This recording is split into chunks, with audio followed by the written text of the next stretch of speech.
So, you finally made it. Took you long enough. I hope you're ready, because this is it. The beginning of the end.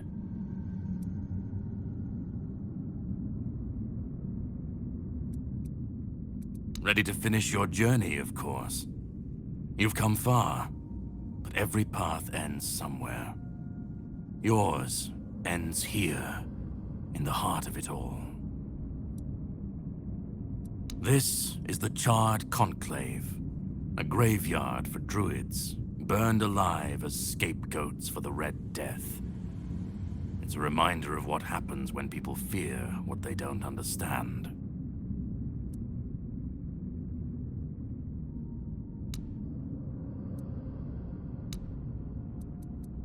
Just remember, this is the point of no return. Once you've stepped through, there's no going back.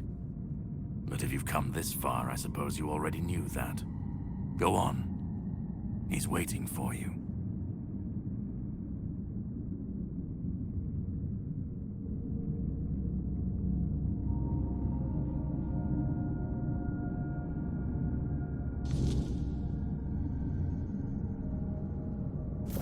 Go on.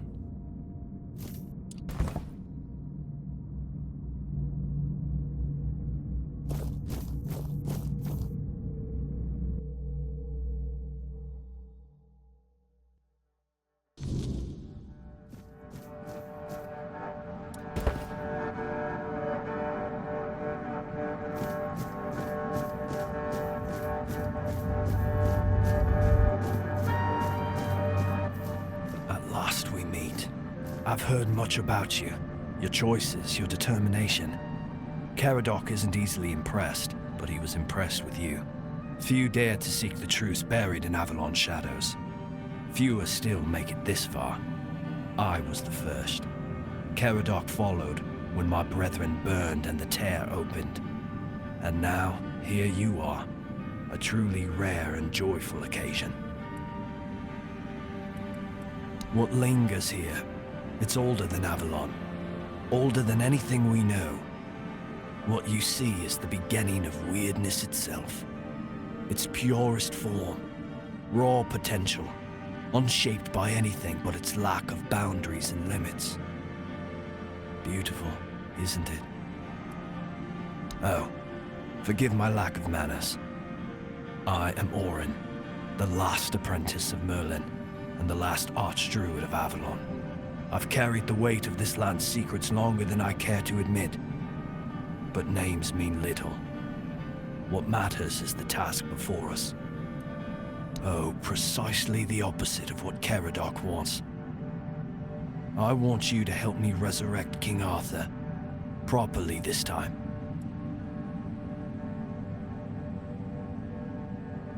Ridiculous, I know. But yes, that's what it boils down to. At some point, we stopped seeing eye to eye and chose different paths. Ultimately, though, both our paths led to you. Yes, please let me explain. By the end of his life, Arthur became obsessed with his legacy.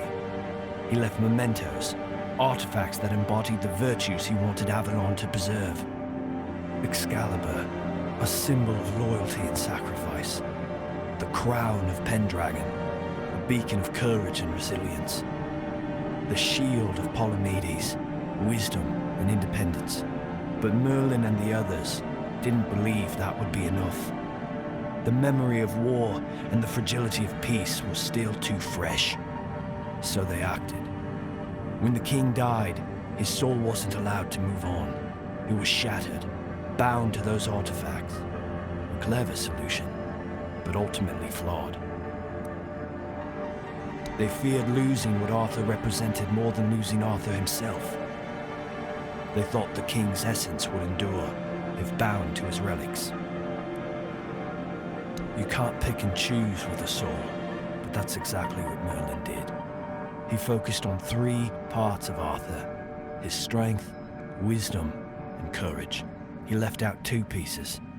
One, tainted by the Four Dwellers' magic, was deemed too dangerous. The other was his humanity. the most fragile part. Merlin thought compassion and doubt were weaknesses, unfit for a king. Without them, Arthur became hollow. A king with power, but no heart. That way, Avalon's greatest failure was born. I tried, and I found his humanity. It's here, bound, kept safe. But the Four Dwellers' aspects was left to drift, untethered between worlds. Finding it needed more than magic.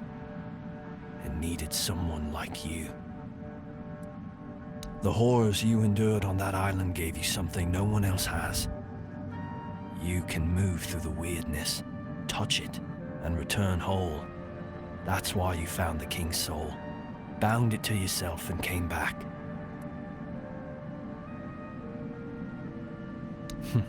You flatter me.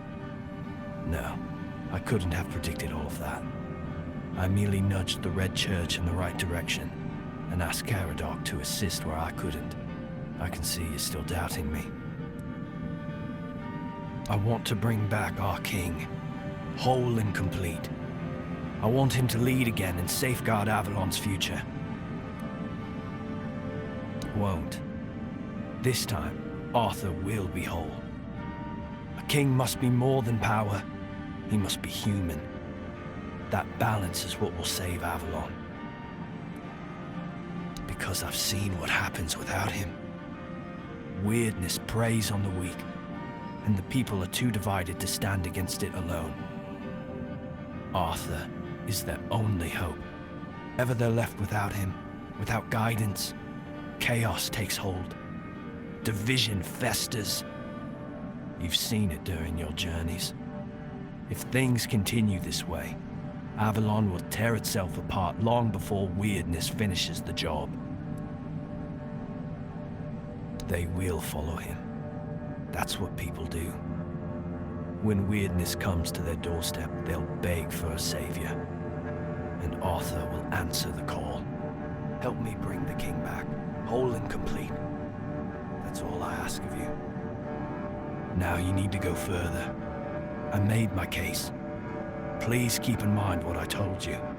This is the only way for Avalon to survive.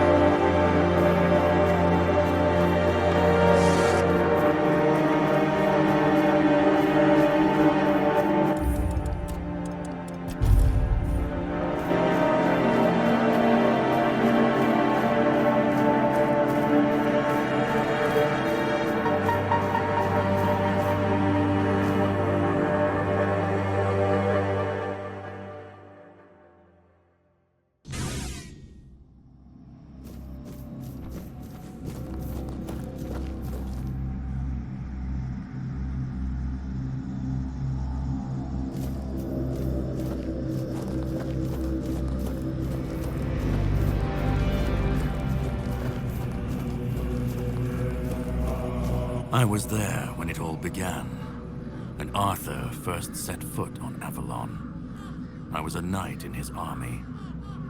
We believed in him, in his dream, in his kingdom. And for a while, it was glorious. Every battle felt like a step closer to peace. Every sacrifice justified by the dream we shared. But then came the cost.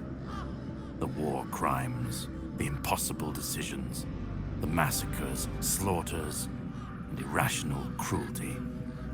We turned from knights into butchers, all because his dream demanded it of us. At first I told myself it was necessary, that it was the price of building something great. But the longer it went on, the harder it was to believe. That's when I realized Arthur wasn't a god, a savior, or a king. He was just another man, no different from the rest of us. And no man should have the power to demand such sacrifices. But do you understand why I wanted so much?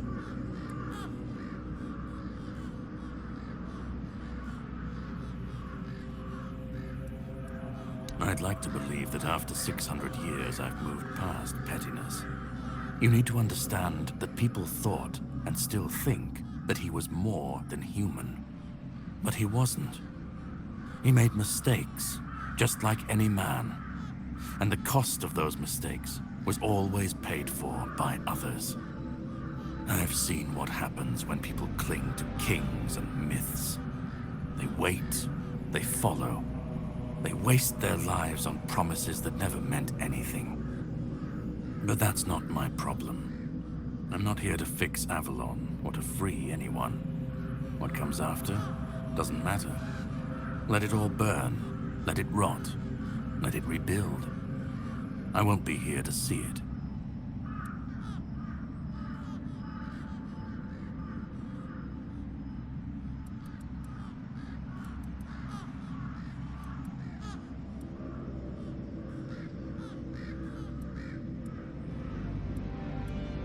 Let them stand, let them fall. It's not my concern. If the weirdness takes them, so be it. At least it won't be another king's failure. Another lie propping up a dying world. It'll just be what it is.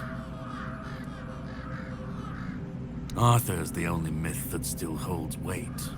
And when he's gone, the rest will rot with him. A puppet king, another empty throne, none of it will last. Maybe they'll keep pretending for a while. Maybe they won't. Call it chaos, call it freedom, I don't care. Let them rise, let them fall, let them tear each other apart. I just want to watch it all come down, to see the last lie collapse under its own weight. What comes after, that's for the ones still standing to figure out. Then let it. If this world can't stand without a dead king propping it up, maybe it deserves to fall. I've lived longer than any man should, seen more than anyone should ever bear. And I've waited centuries for this moment, this chance, to end it all, to end him.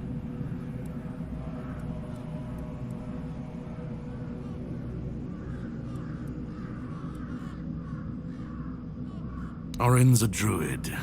That's what they do. They believe. They believe in myths, in symbols, and some of them believe in saving Avalon. I don't believe it's my decision to make. Not Orin's, not Arthur's, not mine. I've watched this cycle turn too many times. I have no stake in what comes after, only in making sure this nightmare finally ends. We were fools to tamper with forces we didn't understand. Resurrecting Arthur, infusing him with powers of the weirdness. We didn't just bend the natural laws, we shattered them. Such violations of nature's order cannot go unanswered.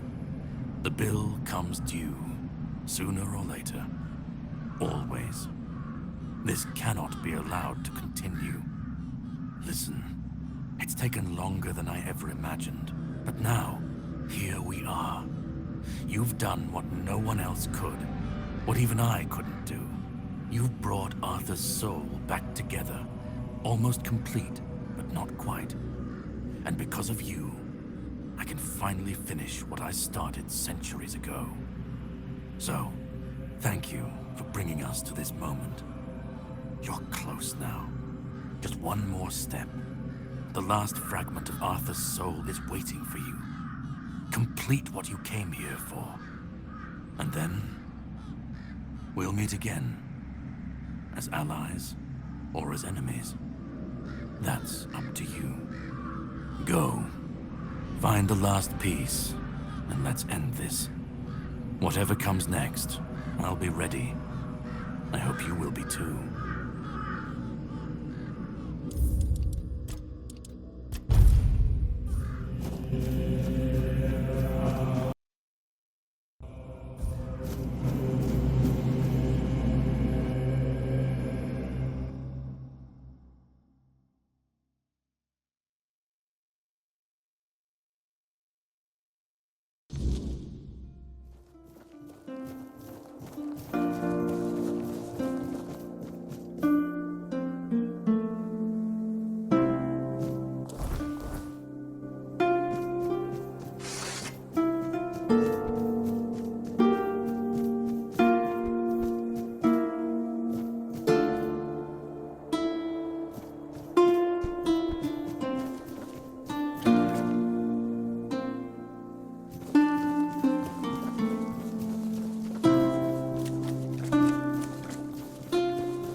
you've come. The one who carries what's left of me. Please, don't come any closer. Don't force me to think about coming back again. Just let me finally die. Because I've had enough. Enough of being torn apart and stitched back together. Enough of being used, shaped, and forced to be something I'm not. Do you know what it is like to be a king of nothing? To see the people you swore to protect suffer because of your choices? Or worse, in your name. I've seen towns burnt to the ground, families destroyed, all because someone thought it would serve the greater good. And they called it loyalty. They called it justice. I've been dragged through every dream, every lie they've built around me. And I'm tired. Tired of the weight, of the expectations, of all of it. And most of all, I'm tired of failing.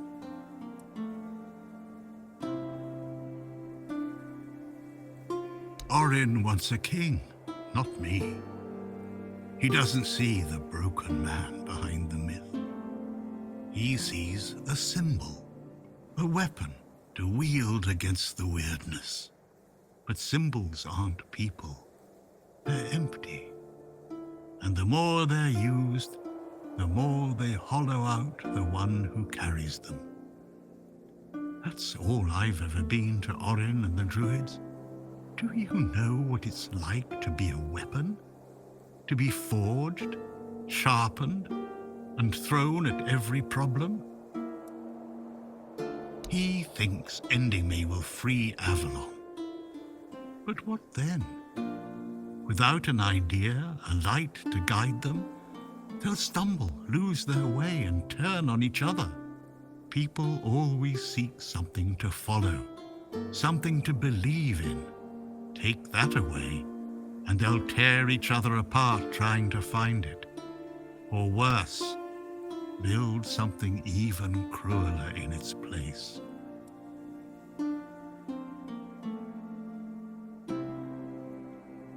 I want release. I want to stop being a tool in their endless struggle. Kill me. Destroy the last piece of me and use the energy however you wish. Take it yourself and become the new king. Give it to someone else. I don't care. Just don't let me come back again. Let me die. Not as Arthur, not as the king, just as a simple, normal human being.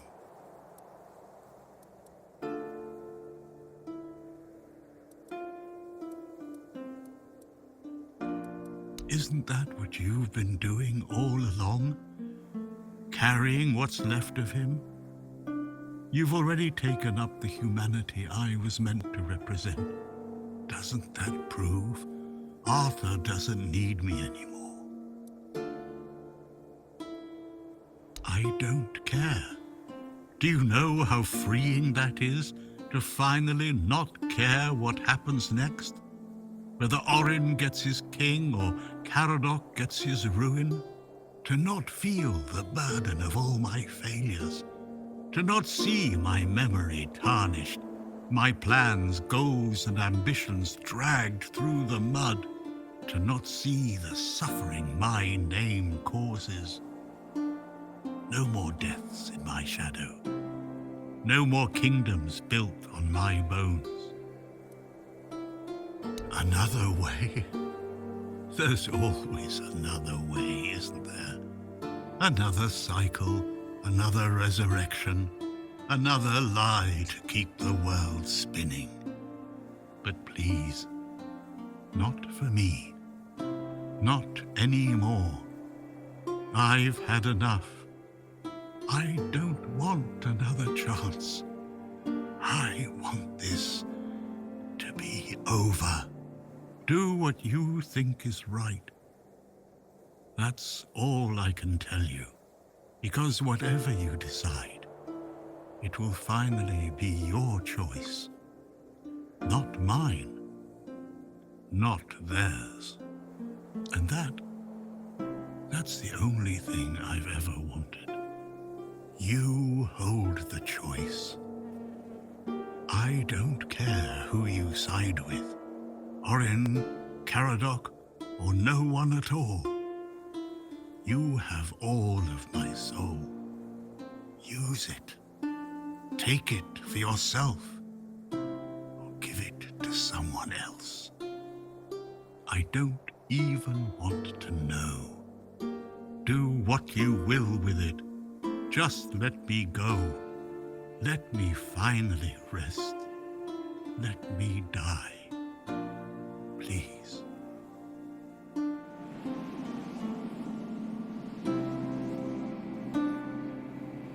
Let me go.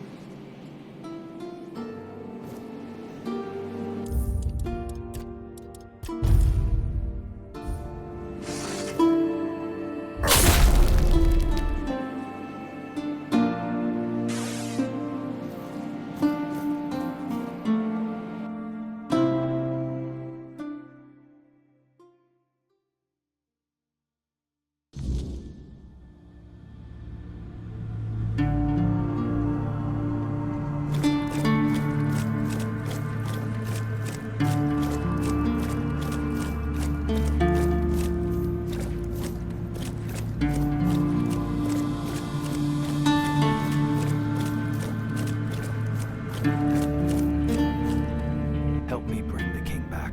Hold. Now you need to. I made my case. This is the.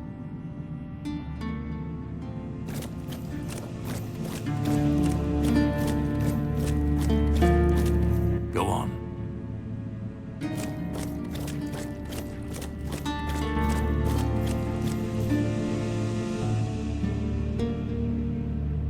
Let me go.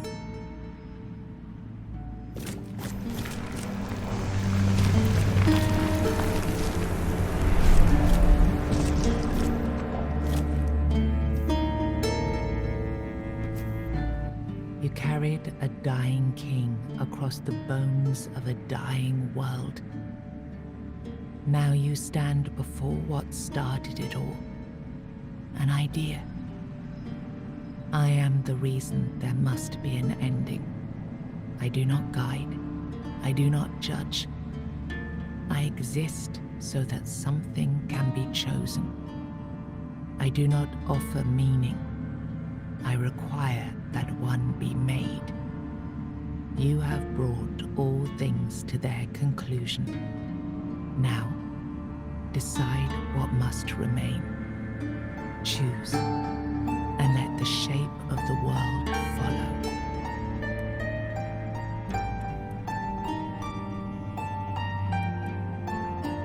You will shape the world to become its witness. You will vanish into the story you chose to restore. You will break the frame, and what follows will not remember you. You will be seen. You will be followed. You will be blamed.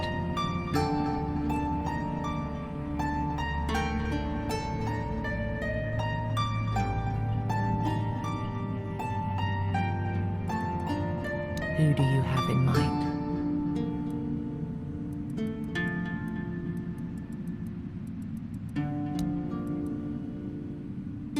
Then the idea shall be claimed, its shape worn, its burden made yours. But first, you have to bring silence to what refuses to be forgotten. If this is what you want, then take it, my friend. But promise me you will learn from my mistakes.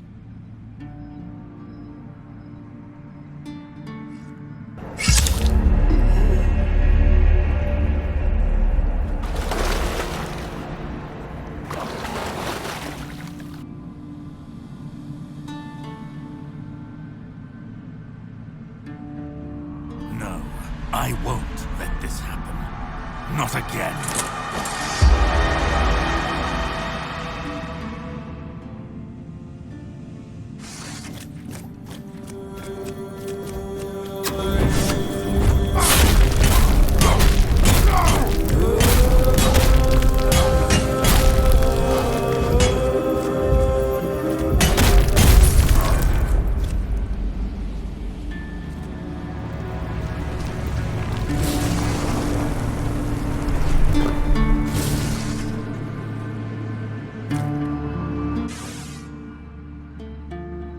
You think any other human could wield this power? I endured 600 years of pain, of suffering, of loneliness. I made the sacrifices, me! And now you think you can take it from me? The hubris. No. I reject your claim. I will reforge Avalon. Perfect this time.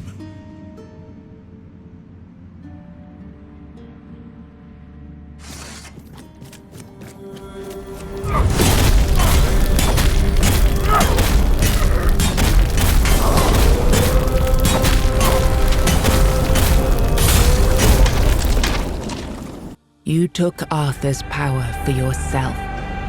Whatever drove you, need, ambition, or will alone, the strength of a king was now yours to command. Maybe you weren't ready. Maybe nobody ever is. But you decided to try. It's a heavy thing, trying to do right where others have failed. Still, you stepped forward, carrying the soul and every choice that brought you here. You ruled not as Arthur reborn, but as yourself, flawed, resolute, untested. Avalon changed beneath your hand, and history will decide what that truly meant. With One Eye and Captain Brandon working side by side, the South found a peace it hadn't known in years. The roads stayed open, the fields were guarded, and the people finally felt safe. No longer bound to Camelot or the Knights of the Round Table, it became a land ruled by its own people on its own terms. The men here stayed in Kuanacht, but Yvain failed to rally the minds and hearts needed for his Grail quest.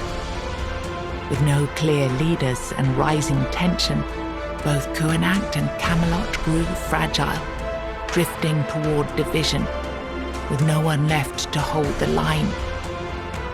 You awakened the giants, only to command their end, leaving no power behind for either side to claim. Without their strength, the balance held, but the divide between Camelot and the Dal Rita remained, wide, bitter, and far from settled. Firgas was named the new Galahad the Loyal. With One Eye and Brandon unable to rally the Dal Rita of the Forlorn Swords, the South remained divided. Firgas prepared Camelot's forces to reclaim the region by strength, determined to restore unity through conquest if necessary.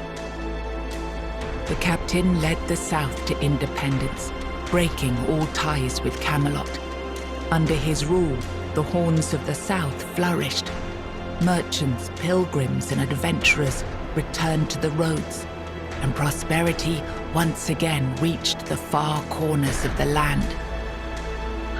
One Eye ruled the South with the Horns of the South at his side. The Dal Rita, the Forlorn Swords, remained divided, leaving the South strong but isolated. Without wider unity, his rule endured for a time. The future beyond his leadership remained uncertain. Nianta left Kuanacht with Yvain, and her fate remained unknown. Yet among the people she once served, Tales of her devotion and courage endured, and her name was remembered with respect. Maggot chose to remain in Kuanak, and the people stayed with him. Over time, they grew to trust him and often sought his wisdom. In time, he took on an apprentice, planting the first seeds of a new druidic tradition. Eufre left Kuanak alongside Yvain, despite concerns about his age. His fate remained unknown, but the people admired him for finding purpose at the end of his life and spoke of him with lasting respect. The Volker joined the rest of the Dar Rita without a matron and without Mathar's blessing. Even so, their warriors kept the ferocity they had once been famed for, tempered now by a clarity that left the other tribes uneasy. They were respected, but only barely. For what greater dishonor is there than turning one's back on the goddess who had made them what they were?